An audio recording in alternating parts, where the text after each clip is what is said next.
Hola, bienvenido a un nuevo capítulo de Biblia Fácil. Nos alegra poder saludarte ahí donde tú estás.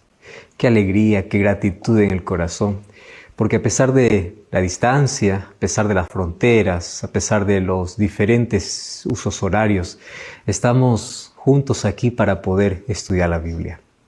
No existe nada más lindo en esta vida para poder separar ese tiempo exclusivo tiene que ver con nuestra salvación.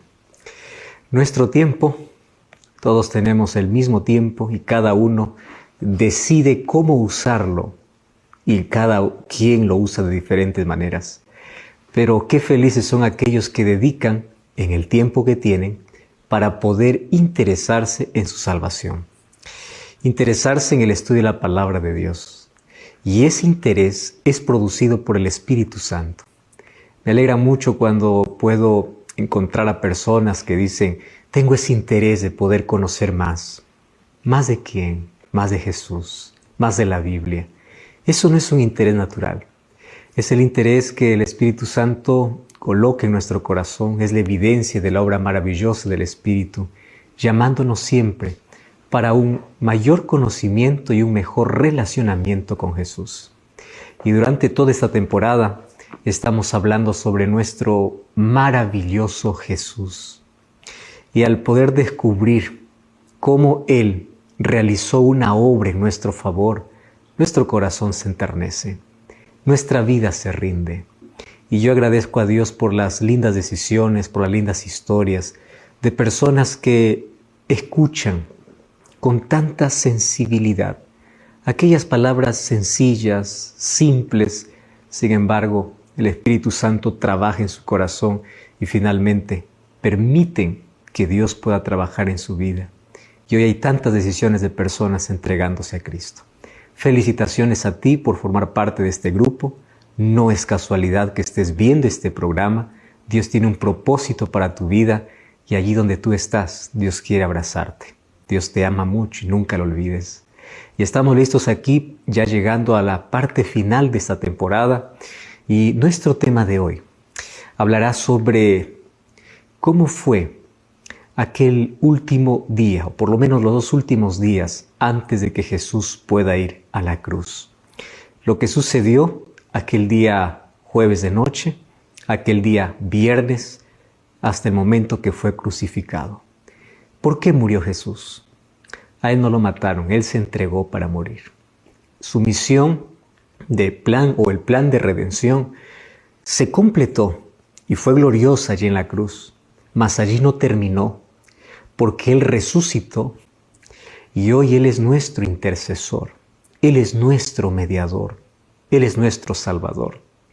Nosotros no solamente miramos al Calvario, lo que Jesús realizó, mas también miramos lo que Jesús hoy hace en nuestro favor.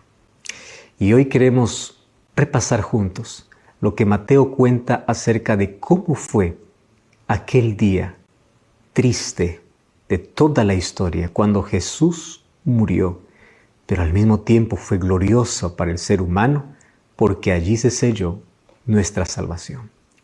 Antes de poder abrir la Biblia, yo quiero orar contigo y antes de orar, yo quiero presentarte un curso bíblico que sin duda te va a ayudar muchísimo para que tú puedas seguir comprendiendo acerca de Jesús. En este curso bíblico vas a encontrar lindas lecciones sobre el plan que Dios tiene para tu vida. Puedes solicitarlo a nuestro WhatsApp más 5512 9810 1460 o también tú puedes enviar allí o puedes ingresar a nuestro sitio web estudielabiblia.com. Allí podrás encontrar este material y otros también que van a fortalecer tu esperanza y te van a encaminar por la senda que Dios ha trazado para ti. Vamos a orar y estamos listos para que juntos podamos acompañar aquel viernes triste, trágico, lleno de dolor y sufrimiento, mas también aquel viernes fue de victoria. Victoria porque Cristo pagó nuestra deuda. Estábamos todos condenados a la muerte eterna, mas a partir de allí tenemos esperanza de vida eterna. Oramos juntos. Gracias, Señor, por tu palabra. Y gracias porque hoy tenemos la libertad para poder estudiarla. Queremos que tu Santo Espíritu pueda guiar nuestra mente. Queremos que hoy podamos comprender el inmenso y eterno amor hecho en nuestro favor. Toma nuestro corazón, entregamos nuestra vida en gratitud y en adoración, y es todo lo que podemos ofrecer en respuesta al grande amor que tú muestras cada día para con nosotros. Abrázanos con tus promesas. Ayúdanos hoy a conocer, a sentir, a experimentar tu amor en nuestra vida. En el nombre de Jesús. Amén. Mateo capítulo 26, versículo 1 al 5, narra las cosas que sucedieron aquel día jueves. Cuando hubo acabado todas estas palabras, dice que Jesús dice a sus discípulos: ¿sabéis que dentro de 2 días se celebra la Pascua? Y el Hijo del Hombre será entregado para ser crucificado. Entonces los principales sacerdotes, los escribas y los ancianos del pueblo se reunieron en el patio del sumo sacerdote llamado Caifás y tuvieron consejo para prender con engaño a Jesús y matarle. Pero decían: no durante la fiesta, para que no se haga alboroto en el pueblo. Mira las maquinaciones crueles, demoníacas. Solamente faltaban 2 días para la Pascua.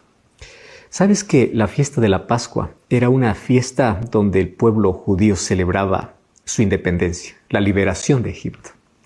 Mucho tiempo ellos habían sido esclavos hasta que llegó aquel glorioso día donde Dios libertó a su pueblo con grande poder. En Éxodo podemos ver que 10 plagas fueron la manifestación de poder de Dios para librarlos de la esclavitud mientras estaban en Egipto. Y la última plaga fue la muerte de los primogénitos de Egipto, pero también la muerte del cordero en la casa de cada israelita, porque a través de la muerte de ese cordero, ellos podrían tener liberación. Ellos tenían que matar un cordero y con la sangre marcar el dintel de sus casas, y eso era la expresión de su fe para que ocurriese el milagro. ¿Y cuál milagro? Para que sus primogénitos no muriesen. Y de allí dice que el pueblo salió de Egipto. Y allí nació la fiesta de la Pascua. La muerte del Cordero se transformó en un símbolo de la muerte de Jesús. Ahora, por su muerte, todos podrían vivir. Entonces la Pascua se convirtió en la mayor fiesta de la nación, la fiesta más importante. Y así ellos celebraban su libertad, su liberación, pero también ellos así esperaban al verdadero libertador, al Mesías. Lo que ellos no sabían es que en 2 días más, aquella parte simbólica de la Pascua pues terminaría, porque la realidad sustituiría al símbolo. El Mesías ya estaba con ellos y ocuparía su lugar como Cordero. Por eso Jesús más claro que nunca dijo así: el Hijo del Hombre será entregado, y será entregado para que lo crucifiquen. Los jefes de los sacerdotes y los ancianos del pueblo estaban reunidos ahí en el palacio del sumo sacerdote Caifás. Y dice que ellos planearon cómo arrestar a Jesús para matarlo. Solo que tenían un problema. Y el problema era la fiesta de la Pascua. Y esto era totalmente ilegal para ellos. Además, todo ese proceso podría contaminarlos e impedirles su participación en la fiesta de la Pascua, ya que ellos eran bien estrictos en eso. Así que tenían una sola alternativa. Tenía que ser antes de la Pascua. Y es posible que en ese momento, pues Judas ya se haya reunido por primera vez con aquellos líderes para poder planear la entrega de Jesús. Eso revela Mateo 26, 6 al 13. Y Mateo coloca allí el complot de los dirigentes.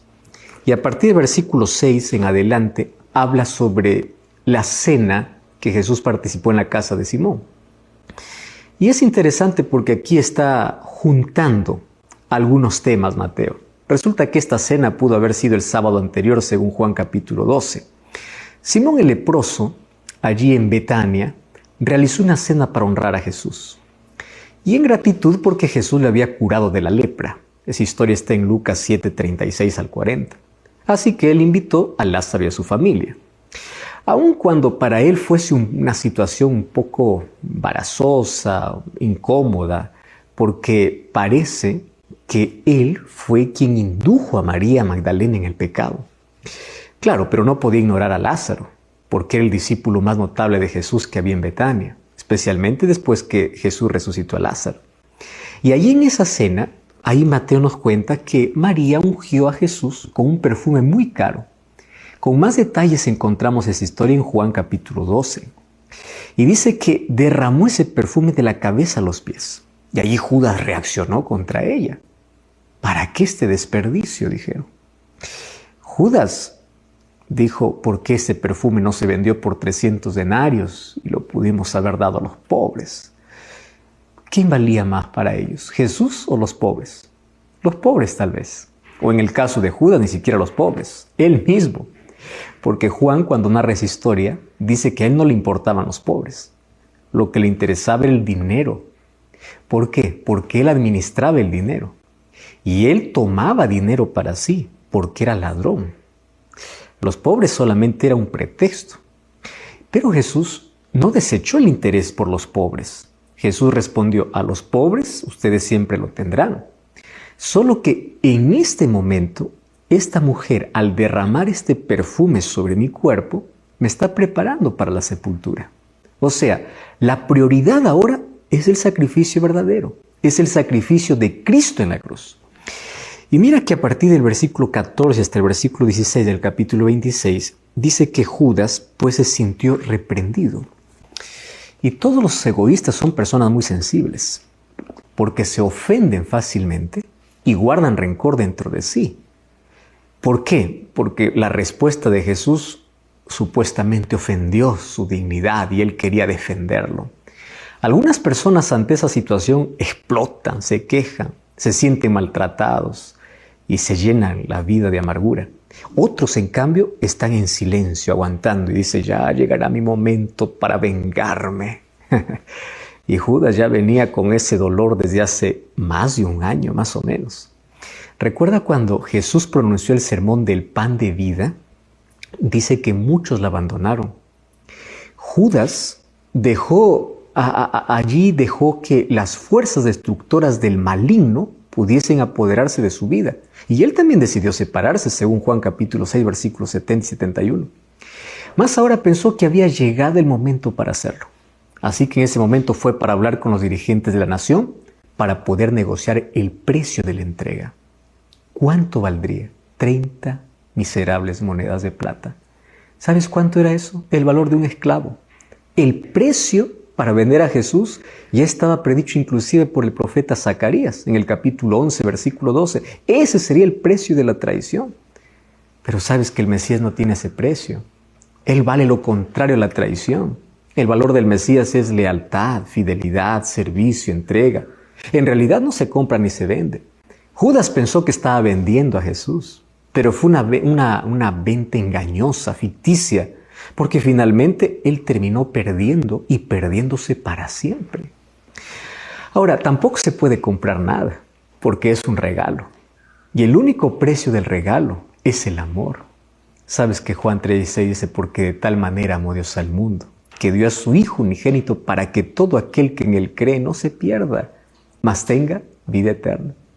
Más aquí, Mateo nos cuenta lo que ocurrió aquel día jueves. Y es interesante porque a partir del versículo 17 en adelante, dice que era jueves y era un día antes del sacrificio pascual, que debería ocurrir aquel 14 de Nisán según los registros astronómicos del año 30 después de Cristo. Se llega a esa fecha porque la Biblia menciona que era el 16º año de Tiberio César.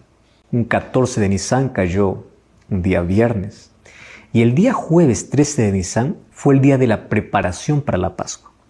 Y a partir del versículo 17, el versículo 19, dice que le preguntan a Jesús, ¿dónde quieres que hagamos los preparativos para comer la Pascua? Y este jueves era el día de la preparación de la Pascua en todas las familias de los judíos. Y Mateo dice que Jesús les dio indicaciones de que fueran a una casa allá en Jerusalén, donde tenían que hablar con el dueño y hacer allí los preparativos. Además, dice que le mandó un mensaje para el dueño de la casa diciéndole, mi tiempo está cerca, así dice el maestro, así que yo voy a preparar la Pascua en tu casa con mis discípulos. Wow, y ese mensaje realmente era interesante, Posiblemente ese mensaje era para aquel que le iba a dar la casa. No sabemos quién era, un discípulo de Jesús, o probablemente Jesús está usando la costumbre de los judíos. Sabes que los judíos todas las casas lo tenían abiertas de par en par para todos los peregrinos que venían a celebrar la Pascua. Pero aquí Jesús le manda un mensaje y dice: mi tiempo está cerca. Hasta ese momento había dicho siempre: aún no es mi tiempo, mi hora todavía no ha llegado. Pero ahora ya está a un solo día de la cruz. Entonces Él está muy cerca en el tiempo. Entonces allí se reunieron para poder comer la cena. Dice que Jesús, sentándose en la mesa, dirige la conversación hacia dos asuntos importantes. Primera, en la cena identifica al traidor. Y número 2, explica el significado de su misión. Mateo 26, a partir del versículo 20 al versículo 25, Jesús dice: sepan pues bien que uno de ustedes me va a entregar. Uno me va a traicionar. Y todos se impresionaron. Claro, nadie culpó a nadie. Cada uno comenzó a preguntar: ¿soy yo, Señor? Preferían que Jesús identificara al traidor. Y lo hizo. Resulta que en los 4 evangelios mencionan 5 declaraciones de Jesús sobre la traición. Y está en diferentes evangelios. Por ejemplo, primero Jesús dice: no todos están limpios, en Juan capítulo 13, versículo 11. Eso dijo después de haber lavado los pies a sus discípulos.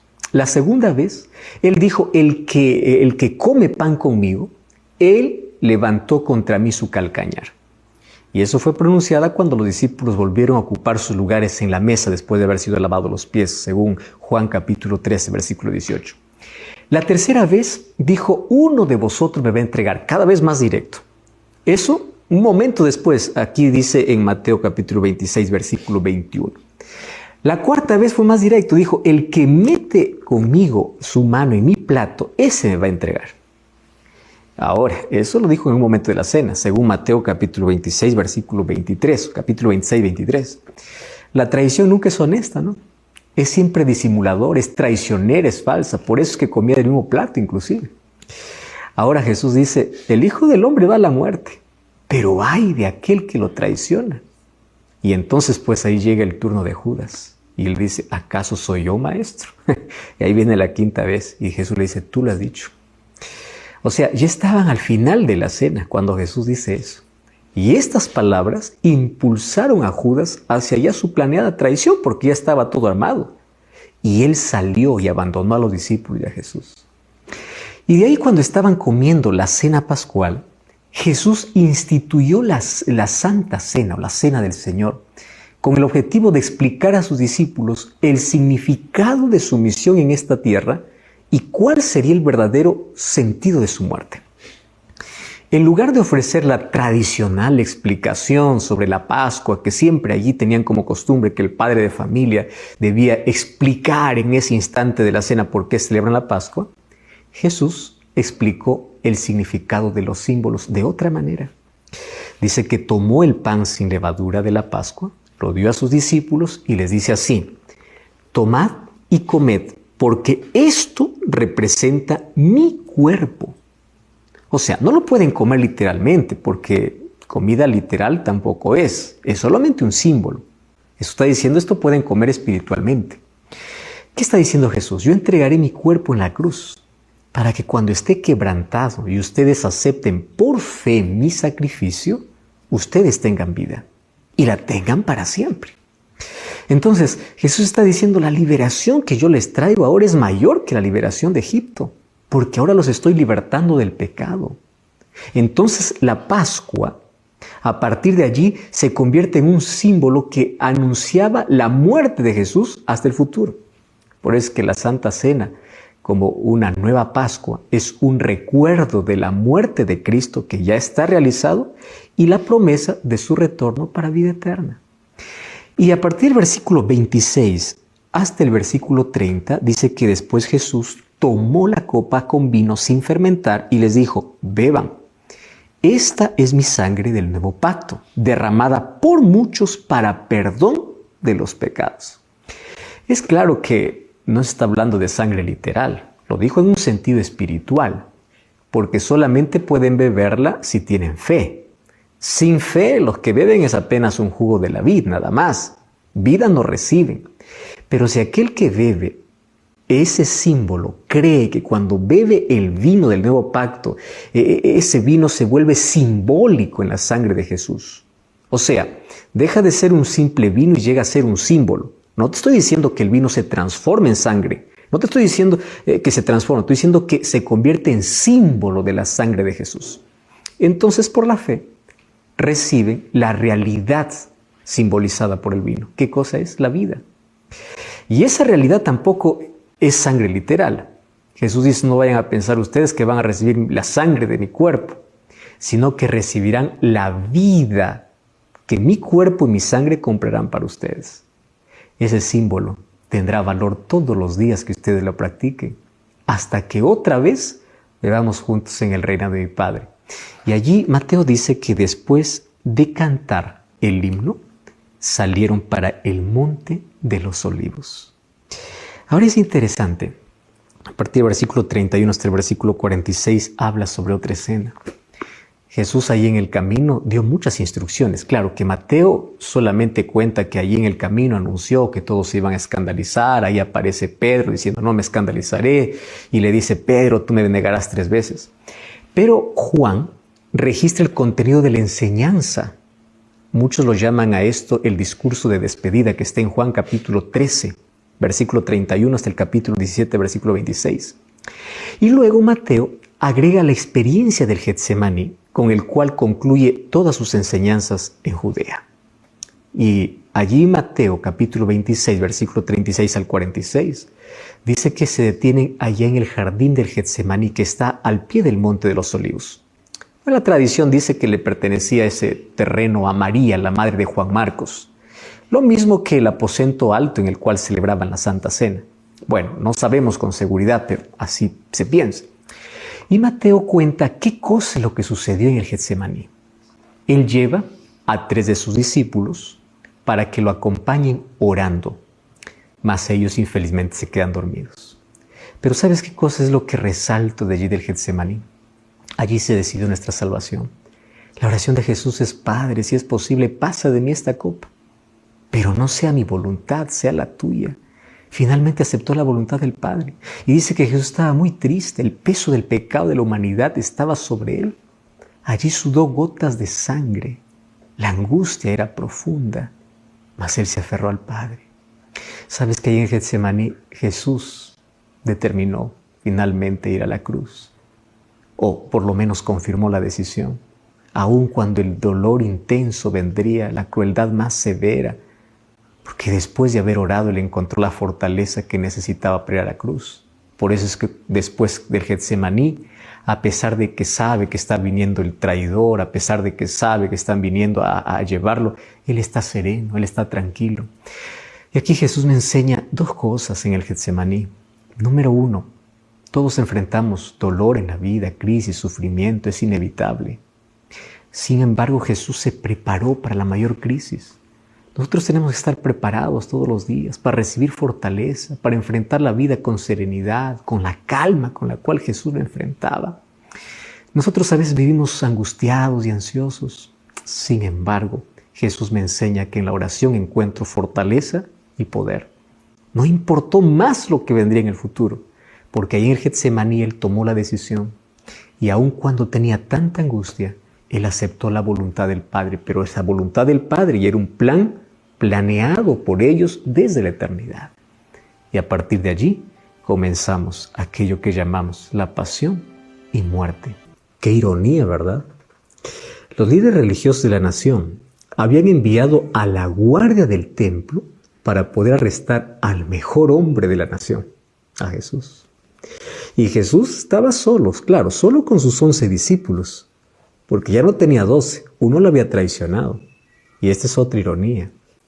Judas había convenido con los guardias del templo que para poder identificar a Jesús, él lo haría con un beso. La pregunta es, ¿acaso necesitaban que alguien les dijera quién era Jesús? ¿Acaso no lo habían visto en el templo en esa misma semana? Y qué irónico, un beso. Y el texto bíblico original Dice fue un beso de profundo sentimiento emocional. Ocurre que Judas pensaba así: si yo le entrego, le hago un favor, porque yo le voy a obligar a hacer lo que tiene que hacer. Yo me considero su amigo, entonces lo pondré en las circunstancias peores para forzarle a actuar como rey, y así que él pueda tomar el comando y pueda anunciar oficialmente el establecimiento de su reino. Por eso es que después, cuando vio que no era así, él tiró las 30 monedas de plata y dijo: yo no quiero saber nada de ese hombre, es inocente. ¿Y cómo llega Jesús? Con un beso. Y el versículo 50 dice que Jesús le responde: amigo, ¿a qué vienes? ¿Cómo se puede responder a un traidor? ¿A qué vienes? En el corazón de Judas había solo remordimiento. La señal externa de la traición fue un beso. Pero el beso no solo identificó a Jesús, sino también reveló la verdadera identidad de Judas. Era un traidor. Y sabes que la señal interna de ese traidor era su remordimiento. Ese remordimiento fue tan fuerte en Judas que el capítulo 27, ahí el texto dice que él fue y se ahorcó. Y a partir del capítulo 27, versículo 11 hasta el versículo 13, dice que de allí lo llevaron a Pilato, para que pudiese allí Pilato determinar la muerte de Jesús. Era un amanecer del día de la Pascua, hace 2000 años. Pilato despertó bruscamente, se vistió de prisa y se abrió paso allí entre el sillón de juez, porque estaba en plena época pascual y los dirigentes hebreos, ellos no entraban a la casa de un gentil para no contaminarse. Probablemente estaba irritado, porque Pilato habría tenido que aprender a convivir con los judíos. Probablemente hizo llevar allí el sillón de gobernador hasta la puerta. Allí vio a los dirigentes judíos que siempre ocasionaban problemas y una enorme multitud. Además, entre ellos vio a un prisionero. ¿Quién era Pilato? Pilato era un soldado afortunado. Él se crió en campamentos de ejército y él soñó hacer de eso su carrera. Claro que era valiente y era dedicado a la guerra, y eso atrajo la atención del César, del emperador. Entonces, cuando se le preguntó qué recompensa deseaba, pues él se ofreció para el cargo de gobernador de Judea. Pero Pilato sabía que si fracasaba en ese cargo, su carrera llegaría a su fin. Si lograba tener éxito en mantener la paz en esa provincia difícil, porque era muy complicado gobernar allí, eso significaba que le esperaba un puesto más alto. Y eso era el sueño de toda su vida. Vamos a analizar un poquito su trasfondo para entender por qué actuó como actuó. Y aquel viernes de mañana estaba allí como representante del emperador. Los soldados estaban listos para cumplir las decisiones que él tome. Solo que ahora se encontró con un prisionero de quien siempre había escuchado hablar. Toda Judea sabía quién era Jesús. Los ciegos que veían, los sordos que escuchaban, los muertos que resucitaban, los enfermos que eran sanados, todos hablaban de Jesús. Y al principio, obviamente que sintió miedo de actuar para no provocar una revolución contra Roma, pero ahora estaba cara a cara con Jesús. Todos estaban furiosos porque los acusadores buscaban pretextos inútiles para destruir a Jesús. Juan capítulo 18, versículo 29, habla sobre esa situación. Solo que Pilato, pues, al escucharlos, no creía en las acusaciones. Lo que le impresionaba era Jesús, su autoridad, su apariencia.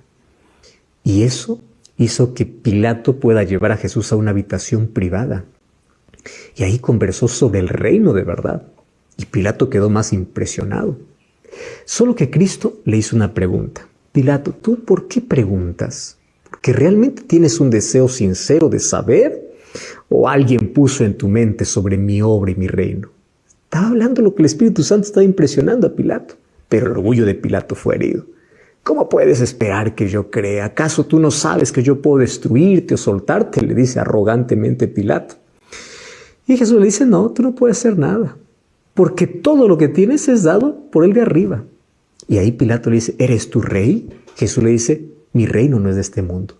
Pilato le responde, ¿cuál es tu reino? Y allí Jesús le dice, yo he venido para dar testimonio de la verdad. Y ese diálogo es interrumpido, no sé por qué. Porque Pilato respondió, ¿qué es la verdad? Solo que allí, en lugar de quedarse escuchando, él salió para escuchar a los dirigentes judíos. Y claro, a partir de allí se esforzó para liberarlo, pero los dirigentes no querían saber nada. Y en su frustración, pues no sabía qué hacer, porque Jesús seguía allí parado frente a él y él estaba allí. ¿Qué hago? Él es inocente, te están acusando. ¿Qué hago? Mira lo que hace Dios. Resulta que un ángel había sido enviado para darle un sueño a la esposa de Pilato. Y ella vio la escena del juicio. Ella vio a Jesús como rey regresando en gloria. Lo vio como juez omnipotente. Vio cómo su esposo estaba siendo condenado. Así que escribió, hizo una nota rápido, envió al mensajero, lo envió a Pilato. Pilato lo leyó. Era una evidencia más. Libera a ese hombre, es inocente. Pero ahí tiene la presión de la gente. Y en su afán de liberar, cometió un error. Y él le dice, yo lo voy a soltar después de castigarle. Él ya no había encontrado ningún mal en él. Y él pensó así, si la gente ve un poco de tortura, un poco de sangre, es suficiente. Y la flagelación romana, tú sabes que podría llevar hasta la muerte.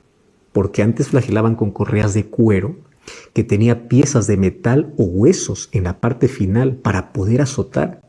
Y a veces el prisionero, cuando era atado en un asta, ese material podría hincar hasta el estómago y podría abrir el vientre hasta que el gobernador diga ya suficiente. Así de cruel eran los castigos. Y sabes que Jesús se sometió a eso. Jesús nunca lanzó una palabra de condenación contra sus enemigos, a pesar de ese dolor injusto. Y cuando terminaron de azotarle, dice que cortaron las cuerdas donde Jesús fue amarrado. Y Jesús cayó, pues, de manera inconsciente hacia el piso. Y ahí fue forzado a ponerse de pie y Jesús comenzó a temblar. ¿Sabes que Pilato había visto muchos hombres en esa situación sufriendo? Pero podía ver, a pesar de toda la naturaleza criminal. Pero cuando vio a Jesús, no vio algo así. Vio la inocencia, el amor, y se esforzó para liberarlo. Y claro, Jesús había sido enviado para Herodes. Herodes quiso limpiarse de su responsabilidad. Ahora la decisión recaía sobre él. Entonces dijo, ¿cómo hago? Yo quiero ayudarlo, pero no puedo. Un nuevo pensamiento vino a la mente. Resulta que en el tiempo de la Pascua era costumbre liberar a un prisionero. Liberar a un prisionero tenía dos objetivos. Pilato por lo menos tenía dos objetivos. Él dijo, yo voy a liberar a Jesús, porque ellos no van a elegir a Barrabás. Voy a traer al mayor criminal para que ellos elijan a Jesús. Trajeron un ex asesino. Y cuando le pregunta, ¿a quién quiere que le soltemos? Todo el pueblo gritó, a Barrabás. Su esperanza acabó. ¿Cómo podían elegir a un asesino rebelde en lugar de un predicador de justicia? ¿Cómo es eso posible? ¿Qué haré con Jesús? Dijo. Crucifícale, crucifícale. Era el grito de toda la gente. Y ahí estaban los dos prisioneros que eran de carácter muy opuestos. Uno era asesino, el otro el dador de vida. Uno era rebelde, el otro era legislador. Uno era traidor y el otro era el rey del universo. Ambos estaban en pie. Pilato, disgustado con el pueblo, dice, tráiganme un lebrillo para lavarse las manos. Él esperaba quitar la culpa de su vida con un acto simbólico. Inclusive él trató de transferir la culpa a los escribas y fariseos, pero terminó condenándose solo, porque así también él eligió a Barrabás. ¿Cómo habrá sido aquel desayuno después de condenar a Jesús? No lo sabemos. Él pudo haber liberado a aquel inocente. Aún así Jesús hubiese ido a la cruz, pero no porque él hubiese condenado. Ahora fíjate, ¿por qué lo hizo? Porque ahí los dirigentes lo amenazaron. Le dijeron, cualquiera que dice ser rey no es amigo de César. Y si es que tú estás a favor de Jesús, te vamos a acusar ante César. Y Pilato dijo, pues mi futuro depende de la amistad con César. Ahora, ¿qué cosa voy a hacer? Ellos me ponen entre la espada y la pared. Por eso es que mandó azotar a Jesús por segunda vez. Y ahí los soldados lo abofetearon. Jesús estaba con los ojos vendados, era golpeado en el rostro. Y él soportó todo eso. Ahora, todos sabían que Jesús era inocente. Pilato, finalmente, al verse perdido, sentó la cabeza y dijo, crucifíquenle. Y la cruz fue traída. La cruz que Jesús cargó no era para él, era para Barrabás. Y Barrabás representa a todos nosotros. Jesús tomó nuestro lugar. Y allí Pilato colocó un título en la cruz. ¿Cuál era el delito? Fíjate qué cosa coloca Pilato. En griego, en hebreo y en latín. Rey de los judíos. ¿Cuál era su delito? Decirse rey de los judíos. Pilato pudo haber detenido las burlas en cualquier momento, pero como más pensó en su ambición y en su miedo de perder su puesto, su trabajo, permitió todo. ¿Sabes cuál es la triste historia de su final? Pocos años después de la crucifixión de Jesús, Pilato fue destituido de su cargo. Había hecho un esfuerzo para mantenerse, pero cometió graves errores por una conciencia que no tenía limpia. Los samaritanos se quejaron contra Pilato, y Pilato fue llamado a Roma. Y dice que antes de llegar el emperador Tiberio murió. Y cuando el emperador murió, fue despojado de sus honores, fue relevado de su cargo, fue exiliado y terminó arruinado. Inclusive la tradición dice que él terminó suicidándose. ¿Por qué? Cambió la verdad por las ambiciones del presente. Cambió el futuro por el ahora. Compró honores pasajeros. Compró una gloria que se acaba. Prefirió privilegios transitorios, negó la verdad y al tomar esa decisión perdió todo. Terminó quebrado, terminó humillado, terminó sin paz mental y murió por su propia mano. Solo que la pregunta que hizo Pilato hoy resuena también en nuestros oídos. Mateo 27:22. ¿Qué haré con Jesús? La pregunta es, ¿tú qué vas a hacer con Jesús? Pilato se aferró a lo pasajero antes que lo eterno. Se aferró a la destrucción antes que la salvación. La pregunta es, ¿cómo nosotros reaccionaremos frente a Jesús? ¿Nos entregaremos para que Él sea el Rey de nuestra vida? ¿O estaremos de parte del pueblo, rechazando siempre con indiferencia? Solo que hay un problema. Cuando los seres humanos rechazamos a Jesús, terminamos destruyéndonos nosotros solos. ¿Y sabes por qué? Porque al rechazar a Jesús rechazamos la vida. Y la misma pregunta es para nosotros. ¿Qué harás con Jesús? ¿Lo harás el Rey de tu vida o lo rechazarás? ¿Sabes qué es triste ver la manera como los evangelios narran aquel momento trágico, aquel momento cruel de humillación, de injusticia, de dolor que hicieron con Jesús? Dos cosas aquí yo quiero resaltar de esta parte que hemos conversado ahora. Cuando Jesús fue al Getsemaní, Él aceptó la voluntad de poder entregarse por sí mismo allá en la cruz. Y lo hizo por amor. A partir de allí, todo lo que se cometió con Jesús fue totalmente injusto. Jesús terminó solo. Los discípulos huyeron. Pedro le negó. Jesús fue arrastrado, Jesús fue humillado, Jesús fue azotado, colocaron una corona de espinas sobre él, se burlaron de él, fue sometido a juicios injustos y finalmente terminó con Pilato. Pilato tuvo tanta luz que él negó. Pilato conocía quién era Jesús. Y cuando estaba en ese momento de incertidumbre, su esposa le mandó una carta diciendo, por favor, ese hombre es inocente. Anoche el Señor me ha mostrado con un sueño, actúa. ¿Sabes que Dios va a hacer todo lo posible para salvarnos? ¿Sabes que Dios va a usar todos los medios para alertarnos, para tomar buenas decisiones? Pero hay algo que Jesús no puede hacer, obligarte a hacer lo que no quieres. Y una de las cosas que me llena de tanta tristeza y dolor, porque a veces los seres humanos continuamos así, es que preferimos las cosas que se acaban antes que la salvación. ¿Por qué Pilato no defendió a Jesús? Porque él prefirió su cargo, prefirió su amistad con el emperador. Él pensaba que el emperador va a ser para siempre y él va a ascender en sus cargos, y él quería poder, él quería riqueza, él quería todo. ¿Y cómo terminó? En la ruina, porque al rechazar a Jesús, al rechazar la luz, al rechazar la verdad, al rechazar la vida, se colocó en el territorio de la muerte.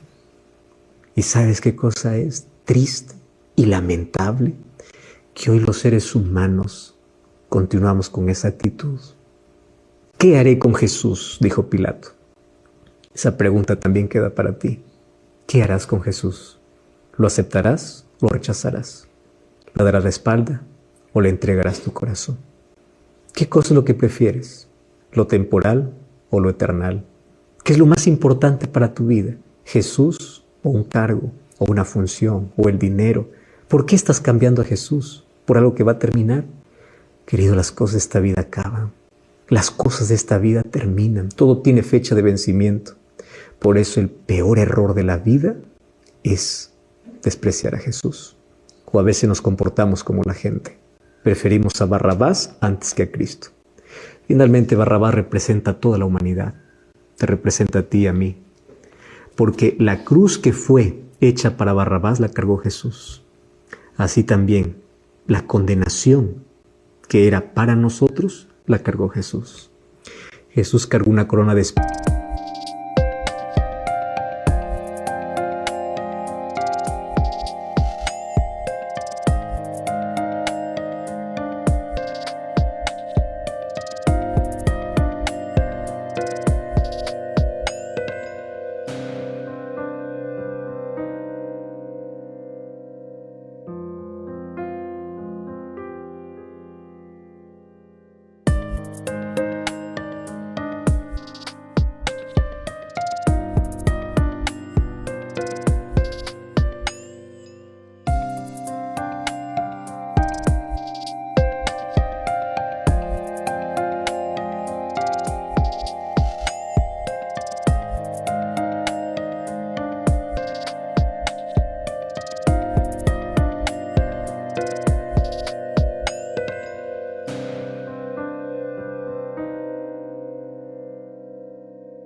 Para que tú tengas una corona de gloria.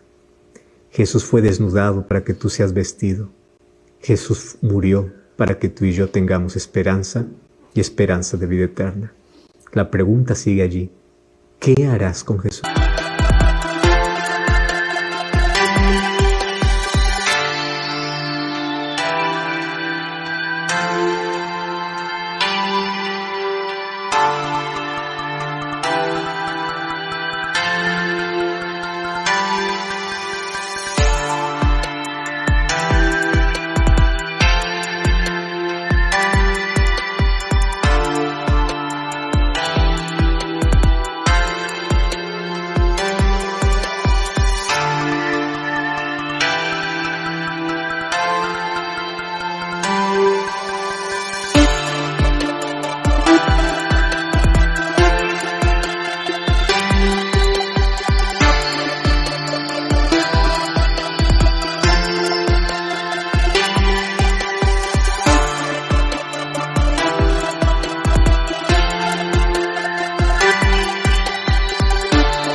¿Lo aceptarás o lo rechazarás? Aquel viernes fue el viernes más trágico de la historia.